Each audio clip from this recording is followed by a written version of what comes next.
Hello friends, welcome to Venki tech channel. இந்த வீடியோல நீங்க ஒரு சிங்கப்பூர் வேலைக்காக ஆசைப்படுறீங்க அப்படின்னா ஆசைப்படுறது தப்பு இல்லை. ஆனா வந்துட்டு அந்த சிங்கப்பூர் வேலைக்கு எப்படி எடுப்பாங்க, அதுக்குரிய ப்ராசஸ் என்ன அப்படிங்கறத முதல்ல தெரிஞ்சுக்கோங்க. ஏன்னா இதுல தெரியாம நிறைய பேர் மாட்டிக்கிறதா பெரிய பிரச்சனை. இப்ப நீங்க ஒரு சிங்கப்பூர் வேலைக்காக ட்ரை பண்றீங்க அப்படின்னா இதுல வந்துட்டு எப்படி இன்டர்வியூ நடக்கும், என்ன ப்ராசஸ், அதுக்கப்புறம் ப்ராசஸ் எப்படி இருக்கும், எப்படி எம்ப்ளாயர்கிட்ட பேசணும், இப்படிங்கிற மாதிரி ஒரு சில ஸ்டெப்லாம் இருக்கு. அந்த ஸ்டெப்லாம் நம்ம தெரிஞ்சுக்கிட்டு ஒரு ஏஜென்ட்ட மூவ் பண்றோம் அப்படின்னா அதுதான் கரெக்டா இருக்கும். நம்ம தெரியாம ஒருத்தர்கிட்ட போய் மூவ் பண்றோம் அப்படின்னா அவர் வந்துட்டு நம்ம ஓகே மாட்டிக்கிட்டான் பையன் வந்துட்டு அமௌண்ட்டை போட்டுடலாம் அப்படின்னு சொல்லிட்டு நம்மளை வந்து ஏமாத்துறதுக்கு தான் நிறைய பேர் இருக்காங்க. அதனால நீங்க வந்து சிங்கப்பூருக்கு வேலைக்கு ஆசைப்படுங்க, ஒன்றும் பிரச்சனை இல்லை. ஆனா இந்த ஒரு பேசிக் விஷயங்கள்லாம் நீங்க வந்து தெரிஞ்சுக்கோங்க. ஏன்னு கேட்டீங்கன்னா இப்போ என்கிட்ட இன்ஸ்டாகிராம்ல பேசுற நிறைய நண்பர்கள் பாத்தீங்கன்னா நிறைய பேர் ஃப்ரெஷ்ஷா தான் இருக்காங்க. அவங்களுக்கு எந்த ஒரு டீட்டெயிலும் தெரிய மாட்டேங்குது. பாவம் சிங்கப்பூர் இப்போ ஓகே என்கிட்ட பேசுறீங்க, நான் ஏதோ ஒரு சிங்கப்பூர் வேலையில இருக்கேன் அப்படிங்கிறப்போ எனக்கு கொஞ்சம் டீட்டெயில் தெரியுது. நான் தெரிஞ்சதை அவங்களுக்கு சொல்றேன், எங்கேயும் போய் மாட்டிடாதீங்க அப்படிங்கிற மாதிரி அவங்களுக்கு சில அட்வைஸ் எல்லாம் கொடுக்குறேன்.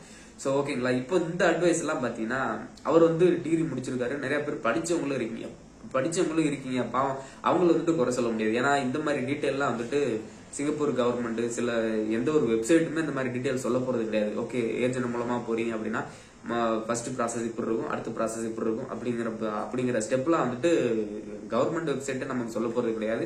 மற்ற எந்த வெப்சைட்டும் எந்த இதுலயும் நம்ம வந்துட்டு பார்த்து தெரிஞ்சுக்கிற முடியாது. அப்போ வேற வழி இல்ல. ஓகே யாராவது ஒருத்தவங்க அவங்க சிங்கப்பூர்ல இருக்கவங்க இல்ல ஒரு நல்லா அவங்களுக்கு தெரிஞ்சவங்கள்ட்ட கேட்டு தெரிஞ்சுக்கிறது நல்லது. அதனால இந்த பேசிக் விஷயங்களை முதல்ல தெரிஞ்சுக்கோங்க. தெரிஞ்சுக்கிட்டு அதுக்கப்புறமா நீங்க ஒரு ஏஜென்ட் மூலமா மூவ் பண்றீங்க அப்படின்னா அதுக்கப்புறமா தைரியமா பண்ணுங்க. சோ ஓகேங்களா. சோ நம்ம சிங்கப்பூர் வேலைக்கு வரணும் அப்படின்னா என்னென்ன பேசிக் விஷயங்கள் தெரிஞ்சிருக்கணும் அப்படிங்கறத தான் இந்த வீடியோல பார்க்க போறோம். சோ ஃப்ரெண்ட்ஸ், சிங்கப்பூர் பத்தின தகவல்கள் நம்ம வெங்கி டெக் சேனல் நிறைய போட்டிருக்கோம். சோ அதை பார்க்காதவங்க பார்த்து தெரிஞ்சுக்கோங்க. மேலும் சிங்கப்பூர் பற்றிய தகவல்களுக்கு நம்ம வெங்கி டெக் சேனலை சப்ஸ்கிரைப் பண்ணிக்கோங்க. வாங்க இந்த வீடியோ பார்த்துடலாம். முதல்ல இப்போ எஸ்பாஸ்லயோ என்டிஎஸ் பெர்மிட்லயோ வர்றீங்க அப்படின்னா ஒரு ஏஜென்ட் கிட்ட இருந்து நீங்க ஏஜென்ட் மூலமா போறீங்க அப்படின்னா நம்ம மேக் கேரியர் ஃபியூச்சர் இந்த ஜாப் ஸ்ட்ரீட் இதெல்லாம் சொல்லியிருக்கோம். சொன்ன மாதிரி நம்ம வந்துட்டு அதுல வந்து அப்ளை பண்ணி பார்க்கலாம். உங்களுக்கு லக் இருந்துச்சு அப்படின்னா அதுல வந்து செலக்ட் ஆகிறதுக்கு வாய்ப்பு இருக்கு. அப்படி இல்லை அப்படின்னா ஏஜென்ட் மூலமா தான் போற மாதிரி இருக்கும். ஸோ ஏஜென்ட்ட போகும்போது இந்த விஷயங்கள்லாம் ஃபாலோ பண்ணணும். ஸோ அதை ஒன்னொன்னா வரிசையா பார்த்துருக்கலாம். ஸோ முதல்ல ஏஜென்ட் இருந்து ஒரு ஆர்டர் வருது அப்படின்னா அந்த ஆர்டர் வந்துட்டு என்ன பண்ண, அந்த ஆர்டர் உண்மையிலே இருக்கா அப்படிங்கறத கன்ஃபார்ம் பண்ணிக்கிறோம். ஏன்னு கேட்டீங்கன்னா சில ஆர்டர் வந்துட்டு பழைய ஆர்டரா இருக்கும், இல்லைன்னா இவங்களா கிரியேட் பண்ணி ஒரு ஆர்டர் வந்து நமக்கு சென்ட் பண்ணி இந்த மாதிரி தம்பி இந்த வேலைக்கு ஆள் இருக்கு போறியா அப்படின்னு சொல்லி இவங்களா ஒரு ஆர்டரை கிரியேட் பண்ணிட்டு அட்வான்ஸ் போட்டுக்கணும் அப்படின்னு சொல்லிட்டு வாங்குறதுக்கும் ஆசை காட்டுறதுக்கும் நிறைய இருக்கு. ஏன்னா இப்போ ஒரு $2000 பேசிக் $2000 சம்பளம் தம்பி, வேலை வந்துட்டு first to Singapore central worker தான், நீ வந்துட்டு எக்ஸ்பீரியன்ஸ் எல்லாம் தேவையில்ல, உடனே அனுப்பி விட்டுறேன் அப்படின்னு சொல்லிட்டு நமக்கு ஆசையை காட்டி வந்துட்டு அதே மாதிரி சர்வீஸ் சார்ஜும் பாத்தீங்கன்னா ரொம்ப கம்மி தம்பி, ஒரு 3 லட்சம் தான் கட்டணும் அப்படிங்கிற மாதிரி ஆசை காட்டி நம்மளை வந்து ஏமாத்துறதுக்கு பிளான் பண்ணுவாங்க. சோ அதனால இப்போ ஒரு ஆர்டர் கொடுக்குறாங்க அப்படின்னா அந்த ஆர்டர் உண்மையிலே சிங்கப்பூர் ஏஜென்ட் இருந்து வந்திருக்கா அப்படிங்கறத முதல்ல கன்ஃபார்ம் பண்ணிக்கிறோம். அதை எப்படி கன்ஃபார்ம் பண்றது அப்படின்னு கேட்டீங்கன்னா யார்கிட்டயாவது ஒரு சிங்கப்பூர்ல இருக்கவங்கள்ட்ட இந்த மாதிரி ஒரு ஆர்டர் வந்திருக்கு, இது கன்ஃபார்மா என்னங்கிறத யார்கிட்டயாவது அனுப்பி நீங்க வந்து கேட்டுக்கோங்க. சோ ஓகேங்களா, இது ஃபர்ஸ்ட் கன்ஃபார்ம் பண்ணிக்கிறோம். இப்போ ஓகே இந்த ஆர்டர் வந்து கன்ஃபார்மா இருக்கு அப்படின்னா அவர் சொல்ற டீட்டெயில் எல்லாம் உண்மையா என்னங்கிறத அந்த சிங்கப்பூர்ல இருக்கவங்கள்ட்ட போய் கேட்டு தெரிஞ்சுக்கோங்க. இல்ல என்ன டைம் கூட கேட்டாலும் நான் வந்து டைம் கிடைக்கிறப்ப நான் வந்து உங்களுக்கு ரீப்ளை பண்ணிடுவேன், ஒன்றும் பிரச்சனை இல்லை. ஸோ ஓகேங்களா.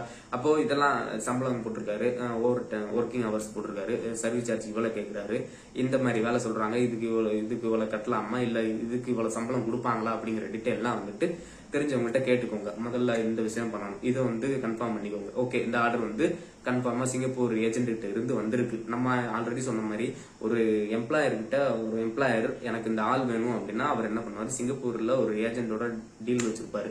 சோ அந்த ஏஜென்ட் கிட்ட மூவ் பண்ணுவாரு, எனக்கு வந்து இந்த ஆள் வேணும், எனக்கு எடுத்துக்கிட்டு இந்த மாதிரி ஒரு டெக்னீஷியன் வேணும், எனக்கு எடுத்துக்கிட்டுன்னு சொல்லிட்டு அந்த ஏஜென்ட் விட்டுருவாரு. அந்த சிங்கப்பூர் ஏஜென்ட் நம்ம ஊர் ஏஜென்ட்டுக்கு அனுப்புவாரு. நம்ம ஊர் ஏஜென்ட் வந்துட்டு ஒரு சப் ஏஜென்ட்டுகளுக்கு அனுப்பி விட்டு சப் ஏஜென்ட்டுகள் வந்து நம்மளோட டாக்குமெண்ட்டை வாங்கி இந்தியாவில் உள்ள மெயின் ஏஜென்ட் போகும், மெயின் ஏஜென்ட் இருந்து சிங்கப்பூர் ஏஜென்ட் வரும், சிங்கப்பூர் ஏஜென்ட் இருந்து எம்ப்ளாயருக்கு போகும். எம்ப்ளாயர் டாக்குமெண்ட்டை பார்ப்பாரு, எம்ப்ளாயர் டாக்குமெண்ட்டை பார்த்ததுக்கு அப்புறம் சோ இதுதான் ப்ராசஸ். ஓகேங்களா, இப்படிதான் வந்துட்டு சிங்கப்பூர் எம்ப்ளாயர் வந்துட்டு ஆள் எடுப்பாங்க. ஓகேங்களா. இப்போ நம்ம பேசுறது எல்லாமே ஏஜென்ட் மூலமா வர்றதை பத்தி தான் பேசிட்டு இருக்கோம். ஓகேங்களா. இப்போ நான் சொன்ன மாதிரி ஆர்டர் கன்ஃபார்ம் தான், ஆர்டர் வந்துட்டு சிங்கப்பூர்ல உண்மையிலே இருக்கு அப்படிங்கிறப்ப பாத்துக்கிறோம். அதே மாதிரி இங்க உள்ள ஆர்டரும் பாத்தீங்கன்னா இன்னைக்கு ஒரு ஆர்டர் போடுறாங்க அப்படின்னா அதுக்கு வெயிட் பண்றவங்க பாத்தீங்கன்னா கிட்டத்தட்ட நிறைய பேர் இருப்பாங்க. ஒரு வேகன்சிக்கே கிட்டத்தட்ட 50 டாக்குமெண்ட் 40 டாக்குமெண்ட் போகும்னு வச்சுங்களேன். அப்போ அதுல இருந்து ஒரே நாள்ல காலியாகிறதுக்கும் வாய்ப்பு இருக்கு அந்த வேகன்சிலாம். ஸோ அதனால அந்த வேகன்சிலாம் இருக்கா என்னங்கிறத முதல்ல செக் பண்ணிட்டு அதுக்கப்புறம் என்ன பண்ணணும் அதுக்கப்புறம் வந்துட்டு நம்ம டாக்குமெண்ட்டை நம்ம ஏஜென்ட் கேட்பாரு. நம்ம டாக்குமெண்ட் வந்துட்டு அந்த ஏஜென்ட்டுக்கு அனுப்பி விடணும். ஸோ அந்த ஏஜென்ட் என்ன பண்ணுவாரு, மெயின் ஏஜென்ட்டுக்கு அனுப்பி விடுவாரு. Main agent Singapore agent employer வரும். எம்ப்ளாயர் பார்த்துட்டு எந்த டாக்குமெண்ட் எதுல அந்த எம்ப்ளாயருக்கு தேவையான ஒர்க் யாரு பாத்திருக்கா அப்படிங்கிற பார்த்துட்டு ஓகே இந்த பையனை வந்துட்டு சூஸ் பண்ணலாம் அப்படின்னு சொல்லிட்டு அவர் கன்ஃபர்மேஷன் கொடுப்பாரு. ஸோ கன்ஃபர்மேஷன் கொடுத்ததுக்கு அப்புறம் என்ன பண்ணுவாரு, நம்ம ஊர் ஏஜென்ட் வந்து உங்களுக்கு வந்துட்டு ஒரு உங்களுக்கு வந்து மெசேஜ் பண்ணுவாரு. இந்த மாதிரி தம்பி உனக்கு வந்து இன்டர்வியூ நான் சிங்கப்பூர் டயத்துக்கு இந்த டயத்துக்கு உனக்கு வந்து இன்டர்வியூ அப்படிங்கிற மாதிரி சொல்லிடுவாங்க. இது அடுத்த ப்ராசஸ். ஃபர்ஸ்ட் இந்த மாதிரி இது பண்ணிட்டு ரெண்டாவது இன்டர்வியூ ப்ராசஸ். இன்டர்வியூ டைம் சொன்னதுக்கு அப்புறம் நீங்க வந்துட்டு ரெடியா இருந்துக்கணும். இப்போ சிங்கப்பூர் நம்பர்ல இருந்து இன்டர்வியூ வரும், அதை நல்லா தெரிஞ்சுக்கோங்க.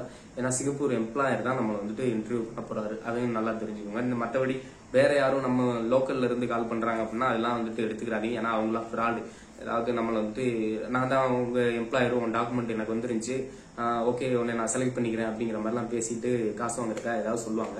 இதெல்லாம் நம்பாதீங்க. ஸோ அதனால சிங்கப்பூர் நம்பர்ல இருந்து வருதான்னு பாத்துக்கோங்க. அந்த சிங்கப்பூர் நம்பர்ல இருந்து வருது அப்படின்னா உங்களுக்கு இன்டர்வியூ நடக்கும். அந்த எம்ப்ளாயர் வந்துட்டு உங்களுக்கு வாட்ஸ்அப்ல வீடியோ கால் பண்ணுவாரு. வீடியோ காலில் வந்துட்டு இந்த மாதிரி கேட்பாரு, தம்பி உன்னோட டாக்குமெண்ட் வந்துச்சு, இந்த சேலரிக்கு வந்திருக்கு, இந்த சேலரி தான் நான் கொடுக்க முடியும், உங்களோட அந்த வேலை பத்தின செம்ம டீட்டெயிலாம் கேட்பாரு. எவ்வளவு இங்கிலீஷ் பேசுறீங்க, வேலையில எவ்வளவு ஸ்கில் வச்சிருக்கீங்க அப்படிங்கிற மாதிரி பார்த்து செக் பண்ணுவாரு.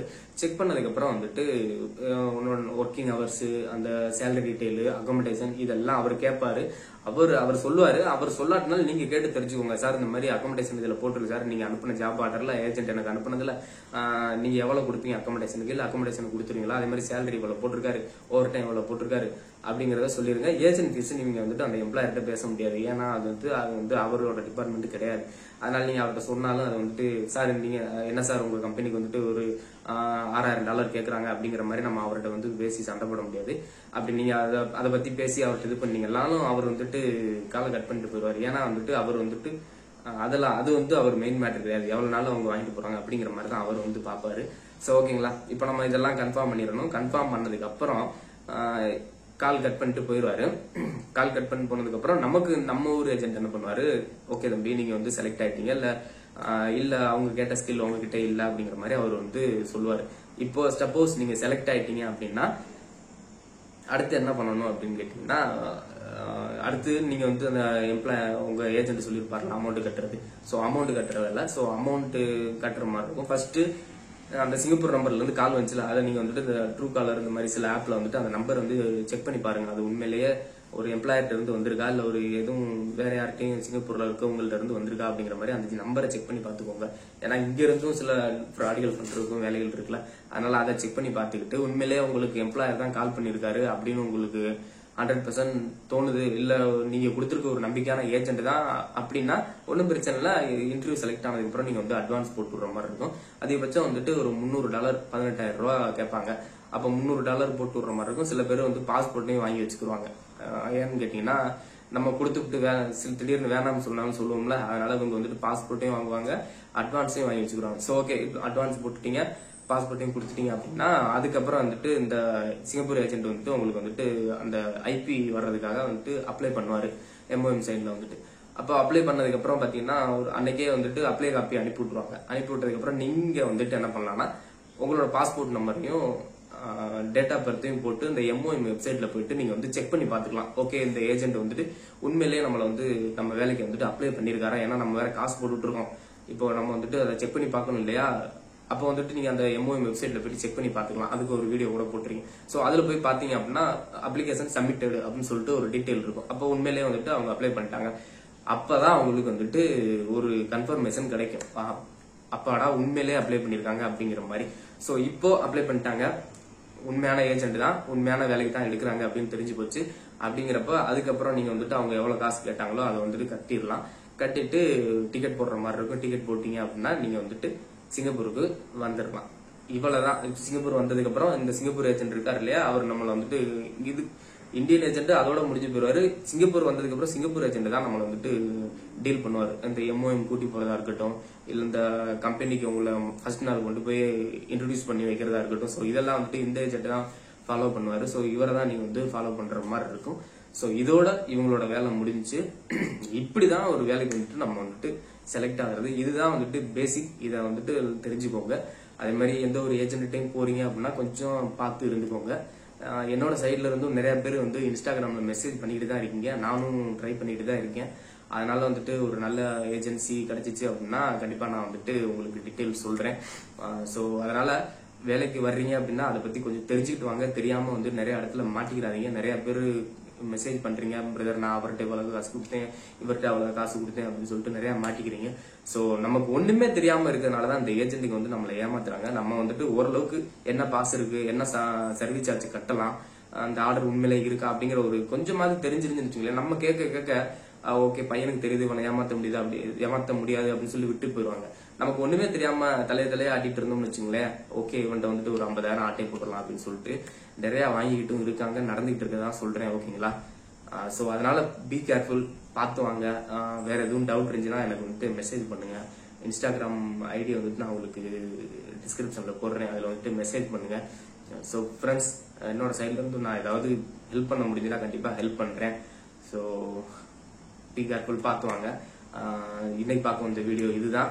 ஸோ அடுத்த வீடியோல மீட் பண்ணலாம். சிங்கப்பூர் பத்தின தகவல்களுக்கு நம்ம வெங்கி டெக் சேனலை சப்ஸ்கிரைப் பண்ணிக்கோங்க.